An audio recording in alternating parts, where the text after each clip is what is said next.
The Word of God is alive and powerful, sharper than any two-edged sword, piercing even to the dividing asunder of the soul and spirit, and of the joints and the marrow, and is a critic of the thoughts and intents of the heart.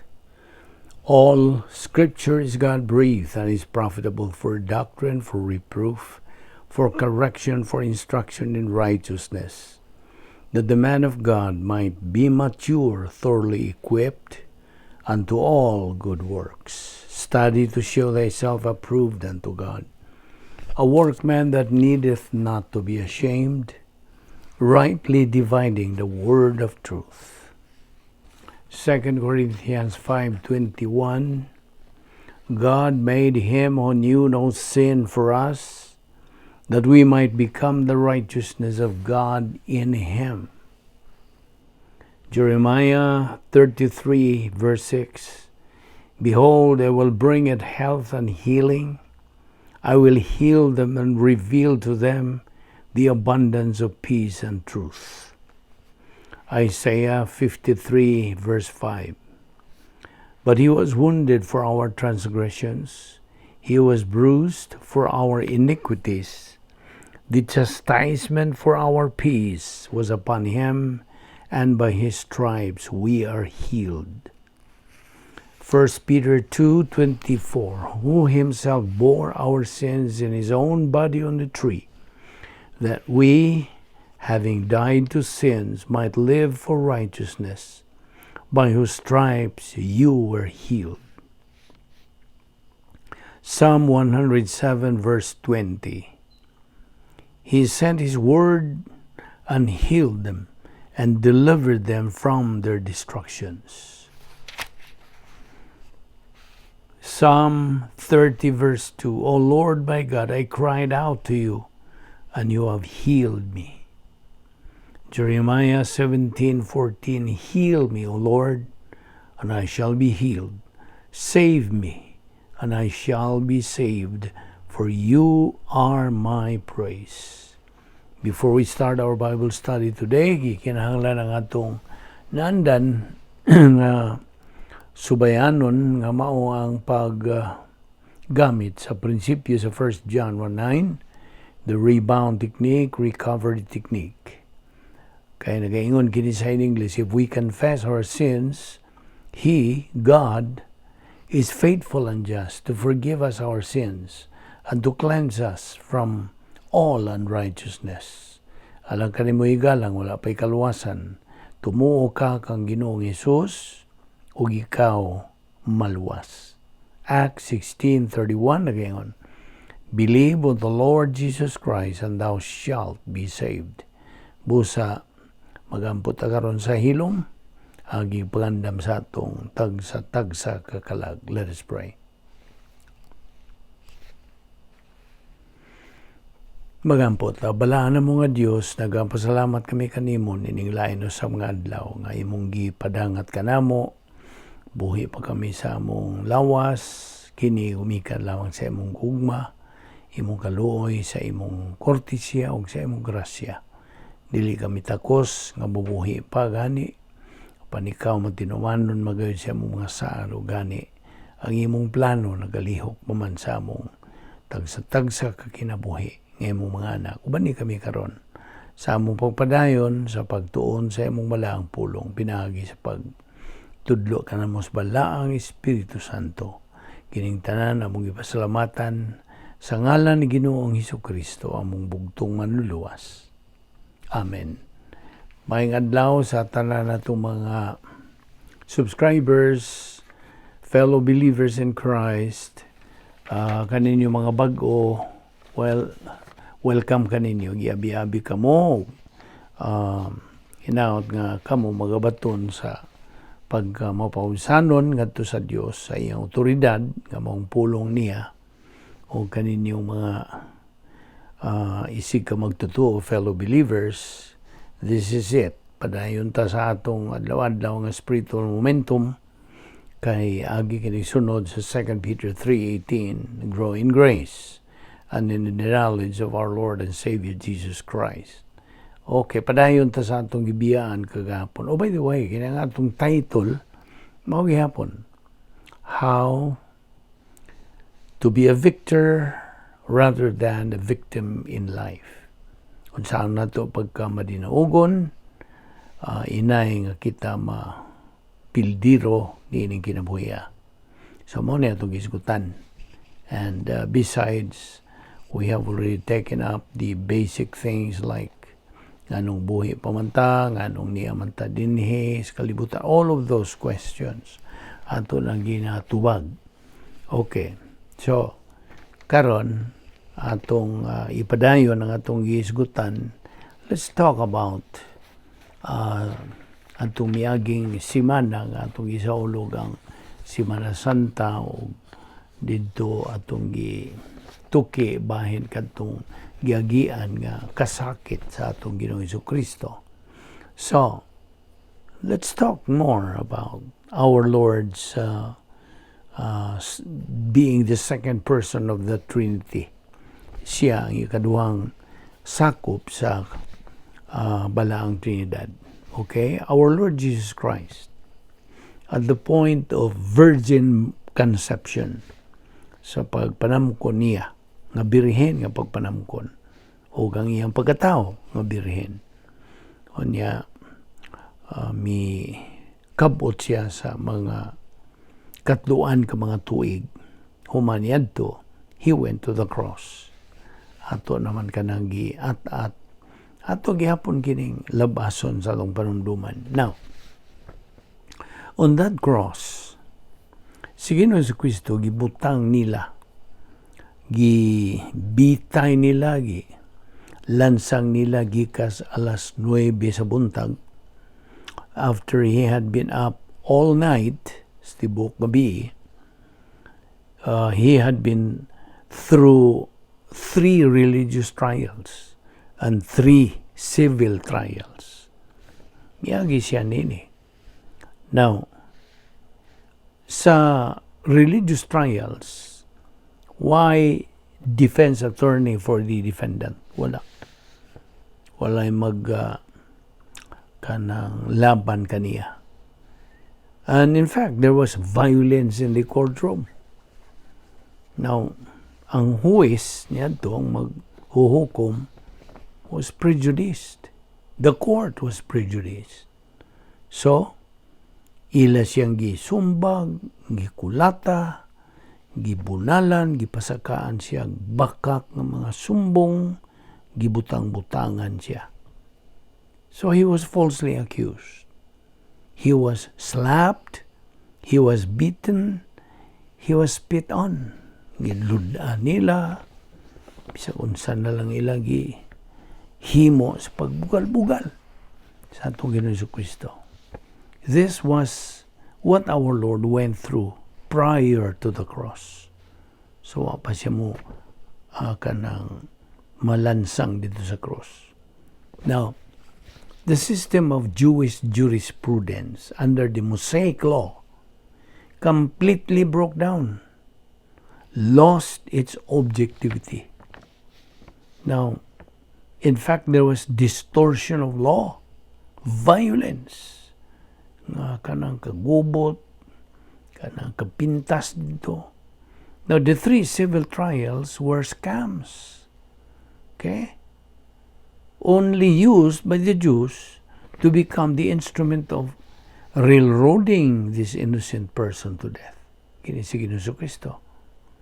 Now, ang kinagrabihan nga inustisya nga nahitabo gyud in human history, mao kating inustisya dahil ang gibungat ngadto kang Ginoong Jesucristo going to the cross and dying for our sins.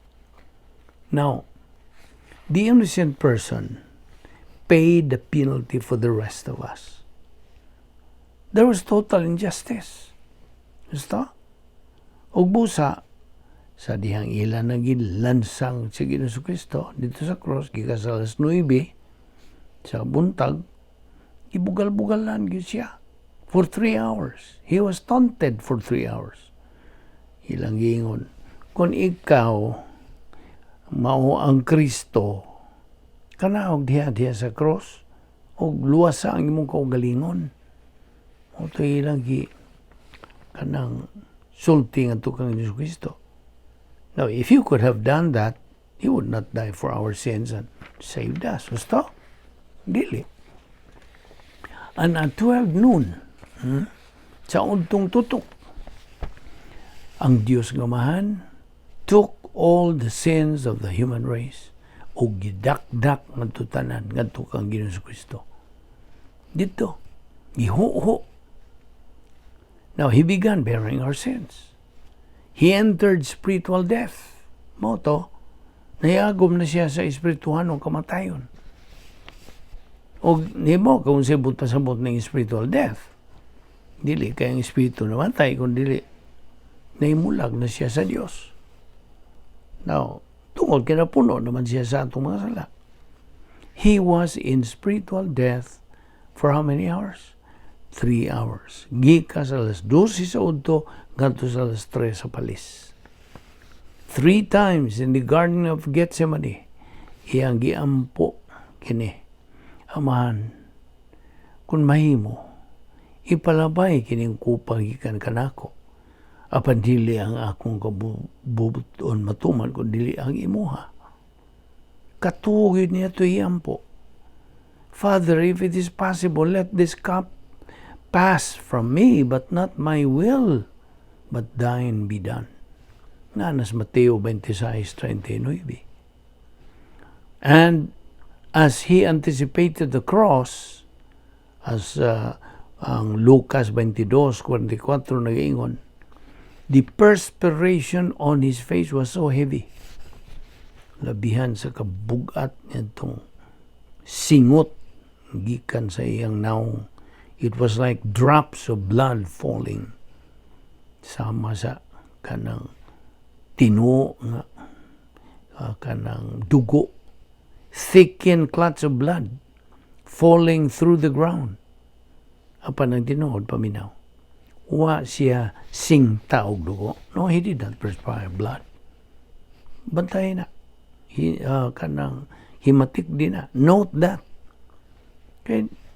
You don't perspire blood. It's in the comparative clause in the Greek language nila nigipahimutang. Wa siya singot og dugo. No. Just like there was no literal fire on the day of Pentecost. Diyan sa mga buhat kapitulo 2, wala. Kadtong maong kalayo was on the hos clause. Hos, H-O-S clause. Ilang suwat diya sa mga buhat kapitulo 2. So, kung malikon, there was no literal blood nga gisingot ni Ginoong Kristo dito sa garden sa Gethsemane. No. The thick drops of perspiration from the tremendous emotional pressure that he was under, knowing that he was heading for spiritual death, ang iyang pakigabitay sa kaugalingon nga pagka-Dios, ang iyang pakigabitay uban sa Dios nga Amahan o sa Dios nga Espiritu Santo would be broken. He would be plunged in the spiritual death, totally abandoned by God and by the human race. Tiyaw mo na, biyaan na siya. He would be plunged into absolute destitute loneliness sud sa tulo ka oras. Og this is what he did. Og sa hinapos na, and at the end, miingon siya, iloy lama sa baktani. Aramay ka na. Okay? My God, why have you abandoned me? O diyan sa Grigong pulong, Timo, hinanti me igkatilipes. Now, it's not a question. It was a statement of intense pressure for what he has gone through. Niyang giagian. And he died for all dito sa cross. That is the unlimited redemption. Natimani, there's only one Savior, si Ginoong Jesucristo ra. Siya ra. na sa gisulti usab sa Acts 4:12. Neither is there salvation on any other under heaven given among men whereby we must be saved. Now, pinagi sa birhen niya nga kanang pagpanamkon o iyang pagkatao, iyang gi-bypass ang pag-isip sa sala ni Adan.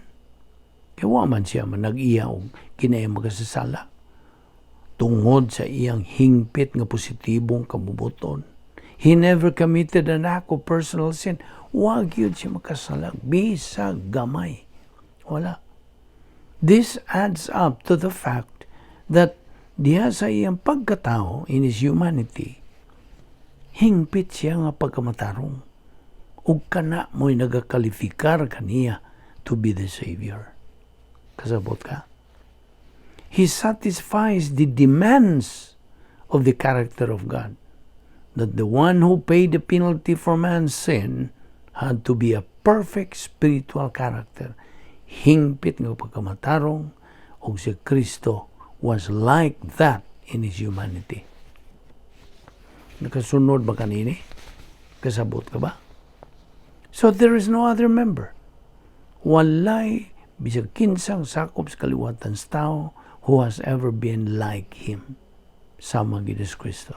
Ang malikon, there's only one Savior. It's the Lord Jesus Christ. So namatay si Ginoong Kristo dito sa cross. He entered spiritual death, the greatest injustice in human history. Kung bahin sa doktrina, we take his person that satisfies sa pagkamatarong o sa hustisya sa Diyos. Ang iyang kamatayon, nakapatagbaw sa pagkamatarong, sa pagkabalaan sa Diyos. Ang iyang kamatayon, nagatagbaw sa hustisya sa Diyos. Ang gugma sa Diyos, therefore, pours to man by way of the cross. John 3:16. Now, doctrinally, we take spiritual death and apply to the problem of sin. Notiban niya, ang sala, dili na isyo kung bahin na sa kaluwasan. Wala. Dili na.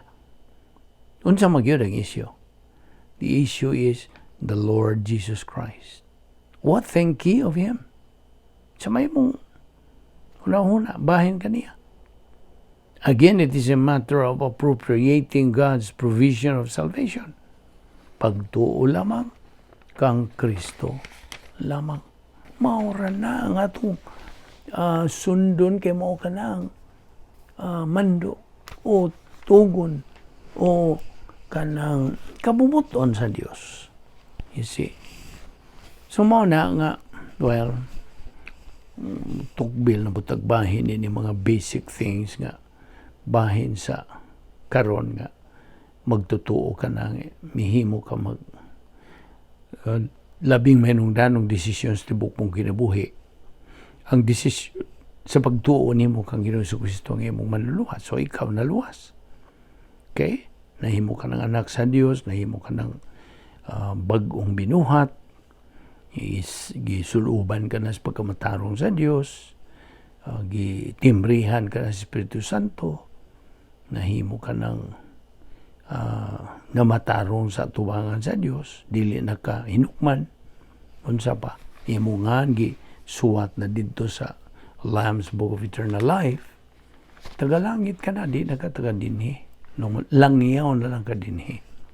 So, ang tugon sa Diyos human kamaluwas, diha sa iyang pulong, na diha sa 2 Pedro 3:18. Grow in grace and in the knowledge of our Lord and Savior Jesus Christ. Pinaagi sa unsa? Pinaagi niya itong gibuhat adlaw-adlaw. Pagtuon, pagtuo, paghangop niini, gamit niini sa atong kinabuhing Kristohanon.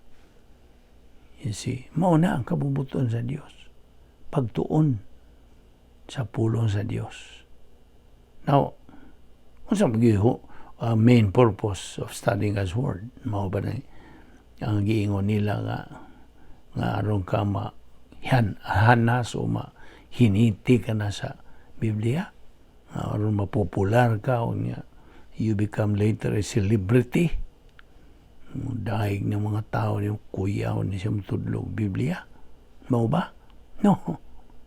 The answer is a big no. The correct answer is aron nga si Ginoong Jesucristo mahimong tinuod sa atong kinabuhi. Mao gina. O aron mo tubo kini nga atong kalag ngadto sa pagkahamtong espirituhanon. Nani ay mga pangutana, mga basic kayo kini mga pangutana. Ngano man buhat nanta sa Dios. Tubag aron makaila taniya, aron mahigugma taniya, o mag-alagad kaniya. Aron kita makasimba kaniya, makahimaya kaniya, o aron kita magauban kaniya hangtod sa kangturan nito sa langit. Actually, ang Dios ato naman yung gisgutan in the past lesson nga, God created man to resolve the angelic conflict, or in the simple parlance, spiritual warfare. So, kay mao man lagi ito atong gisgutan nga na may apilar lagi ni Satanas ngadto sa Dios nga itambog na unta ni si Satanas ngadto sa linos kalayo human siya malaglag tungod sa iyang mitugka naman siya sa pagkamapahitason nga gusto siya mahimong Dios. Ito gigihan siya sa Dios, gikan sa trono sa Dios, o labay na uta sa Dios siya dito sa linos kalayo. Itong miingon ng Dios nga, Satanas, dili ka na Lucifer, ha? Satanas ka naman. Dili na ka, you don't belong here in heaven. Umikan sa mga ibuhat. Ito ka na linos kalayo. Ako kang itambog dito. Ito na nighawak man lagi ni si Satanas naman ron. So, mo ba na Diyos sa gugma? Imulan ming salibay dito. Dili na ka Diyos sa gugma. So mo itong itubag ang Diyos nga, okay, ako sa ning i-postpone ang akong salibay ni mo dito sa linaws kalayo, akong himuon ng tao. Aron pinaagi ning tao unsa iyang desisyon, makita ni mo unsa ang akong kinaiya. Magpabilin nga akong gugma apan hustisya pod. Namo na to nakita ni Satanas. Lingo-lingo Satanas yung di ay ni. Okay. So mo na nagsigi liho kining gubat nga espirituhanon sa akong gigon. Spiritual warfare. Gubat kini talis puwersa ni Satanas o puwersa sa Dios. Kita nga mga sumusunod ni Jesucristo, niya kita dapit sa iya sa Dios nga pundok. Kung kadtong nagasalikway kang Ginoong Jesucristo ilang manluluwas din, tuwa sila sa pikas. Sakop ni Satanas. Klaro. Kasabot ka ba? Now, so gikinahanglan ang atong pag-ila kinsa o unsa ang Dios. Atong ilon siya. Ang iyang mga pamaagi, iyang mga protokol, mga pasidaan, mga paimangno, iyang kabubuton, iyang tuyo, all of this. Kung saan man, natupag-ilan nini. Kining atong ginabuhat, adlaw-adlaw, pagtuon, pagtuo, pagkaton, paggamit, pagtuo, paggamit sa pulong sa Diyos. Ano this is God's process nga itong sundon. Nga kung di ka masunod nini, then it's a matter of choice. Na magkakapilian, may mugong sunod ka, may hupog di, panahibaw ka kung sa resulta. Mahog ka na sa giingon na itong balaod sa tulubagon sa kabubuton. The law of volitional responsibility. Na magyo consequence, na magyo kanang resulta unsay mong itubag sa stimulus sa Dios. So ang stimulus sa Dios mao nga pagtuon sa pulo sa Dios. You see? That's the stimulus. Naran nimo unsa nimo pagtubag? Sunod ka ba? Umusalikway ka ba? You see?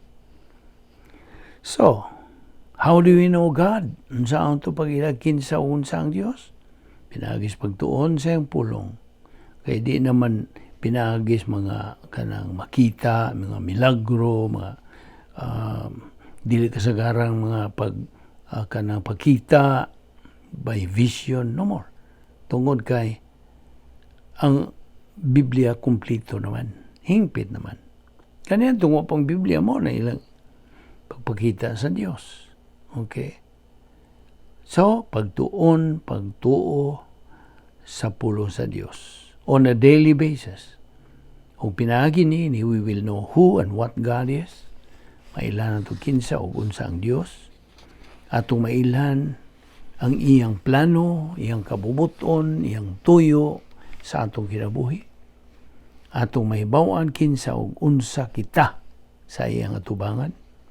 We will know how to become victorious in this present earthly life and in the life hereafter. Mao ni atong uluhan nga unsaon nato pagka himong victor rather than victim in life. Mao ni ang Yahweh ning tanan. How to become winners in life and in the life hereafter. How to live a life of meaning, purpose, and with definition.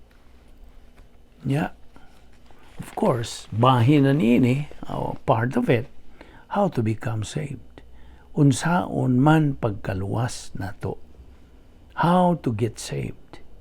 Tos Nicodemo nang utana kang Hesus Kristo. How can I be saved? Maestro, unsaon man nato pag kanang kaluwas. So, gitubag di Ginoong Hesus Kristo gawas ko ng tao pagkatao pag-usab dili siya makakita sa ginarian sa Dios. Okay. Pagsabot ni Nicodemo kay tinawhanon man.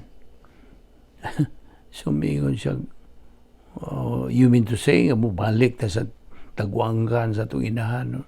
Kung pagkatao pag-usap, no, dili na mo ipasabot. Ang imong pagsabot kay tinawhanon man Nicodemo. Ang buti pasabot niya na, mao nga, gikinahanglan ng imong pagpakatao pag-usap. You must be born again through the Spirit. Okay? Ang Espiritu Santo mo'y magapalihok niya na pinagi sa imong pagdawat sa kaluwasan. Pagtuo lamang kang Kristo lamang. So, nagkaroon, mungutanan na po ka. Unsa man ito pagtuon sa pulong sa Dios? Usa kining atong ministry. Kadaghan. Sa tibuok kalibutan, labi naghana. Mga ministries nga who are involved with the main thrust of spreading the gospel, the good news of salvation, and spreading the good news of the Word of God. So, pangutana, how to study God's Word? By attending a church. Matambong ka o mga simbahan nga nagatudlos pulong sa Dios. A church where the Bible is being taught. Now, tiwan di lang kay musod lang ka, mutambong lang ka, bisag kinsang mga pastor diyang nagatudlo, kunuhay, apan, bantayin This should be the mark na imong kanang pangitaon o ang Diyos rawa. Matud pa siya, Jeremias 29:13. You will seek me and find me if you will search for me with all your heart. So kung tinuray kang nangita sa kamatuoran, kay this very particular kanang verse struck my personal life. Nga mao na nakapa-abli, usas nakapa-abli kanako sa pagdawat sa kamatuoran. Tiwan na, Jeremias 29:13. You will seek me and find me if you will search for me with all your heart. So you attend a church nga diin gitudlo ang Biblia being taught accurately. Tiwan nina. That's number one.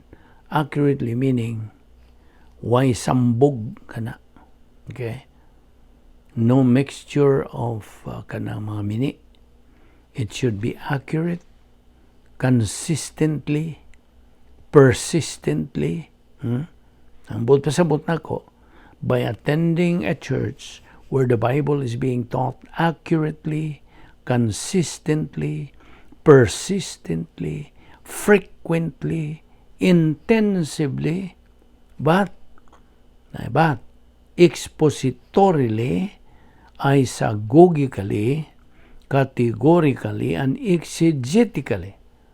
Pinagi sa usa ka pastor magtutudlo nga oriented sa grasya, spirit-filled, with the gift of teaching na siya gasa sa pagtudlo.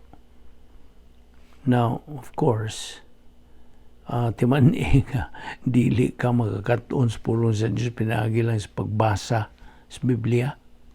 Dili ka magkakatuon. By just reading and by sharing. Mo na grabe. Kanibing sharing. Tingali ni uban kaninyo nakatamong o mga Bible study nga sharing type. Kanabang isig kanang say nga na ni mag-share. Okay? Ambitay kamog mga huna-huna. Sa may huna-huna ni mo ini brother o sister, sa may huna. No. You cannot learn God's Word by sharing type. In the church age, paminaw, dinhi sa panahon sa simbahan, this is the present age where we are in, where we live. It is the pastor-teacher who is the Lord Jesus Christ, food preparer. Siya ang cook of God's Word, so to speak. What and who is the most important person in the meal? Mutana ko niyo, kinsa man. Kinsa may labing manungdanon nga tao kung bahin na sa naipiging, naiparte. Is it not the cook? Diba?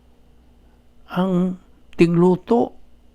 Now, God's Word is the food for every believer's soul. Diba ni? Ang pulong sa Diyos mo ka ng kalanon, kanunon sa matag kalag, sa matag magtotoo. Nas Mateo 4:4 ug Deuteronomy 8:3. Man does not live by bread alone, but by every word that proceedeth from the mouth of God. Di man mabuhay ang tao pinagig pan. Kundi pinagis mga pulong nga magagula, gikan sa sa Dios. Sabot? Ug kitang mga magtutuo gimanduan sa Dios to learn and to have knowledge of Bible doctrine. Tungod kay, it is said, narabay panultihon, little knowledge is dangerous. Kadungog ka ba nini? Popular kini. Delikado. Little knowledge is dangerous. With knowledge of Bible doctrine and mixing that knowledge with faith, imo nang sagulan, pinagis pagpuno kanimo sa Espiritu Santo, ang imong pagsalig diha sa Dios, ang imong katako sa paghigugma kaniya o pagsimba kaniya, can be achieved. Makabot kini. Mo resulta kini to courage toward man. Now, sa lakton nga pagkasulti, ang tuyo sa Dios sa atong kinabuhi, mao nga kita makakabot niya ng espiritualong pagkahamtong, nga diin na natay katako sa pagkinabuhi, katako sa paghigugma, katako sa pagdawat ng mga panalangin, katako sa pagpahimulo sa kalipay. Just imagine that. Tungod kay at the moment a believer reaches in a particular stage, the capacity stage, then and only then his Is he able to glorify the Lord Jesus Christ? Kasabot ka. Unas tanan, ato nang gibdawat ang maayong balita sa kaluwasan. Naluwas na ta. So, kanang ang sunod nga atong tulumanon, buluhaton, mong pagtuon sa pulo sa Dios. Kaya nasunod naman tas plano sa Dios. Yan sa amin na ito pag kinabuhi, subay sa kabuton sa Dios kung tayo pagtuon siyang kamaturan. Nga naraman na ito makatuni. Ang mga pamaagi niya, ang iyang protokol, you see, ato ning ipadayon ugma, kining atong gisgutan nga protokol, kay mayroong danon kini sa atong pagkinabuhi, Kristohano na karon. Magampot ta. Ama namong langit nun, nagapasalamat kami kanimo sa imong grasya, kamong ipahimuslan nining adlaw, hinaut, nga kini mahimong panalangin sa among kinabuhi. Dasiga, inita pagyud kining among padayon sa pagsibog sa unahan, ingon nga imong mga anak, aron sa ingon niya na makabot namo kanang ang nga buot nimo nga among kabuton, which is the spiritual maturity stage. The stage of capacity for life, for love, for blessings. Salamat niini imong grasya nga imong ginasangkap kanamo kanunon sa among mga kalag aron kami makatubo nganha sa imong buot namong ipakabot. Salamat Ginoo nga mao di kini ang paagi nga amo kang mahimaya o kining tanan among gipasalamatan sa ngalan ni Ginoong Hesukristo. Amen.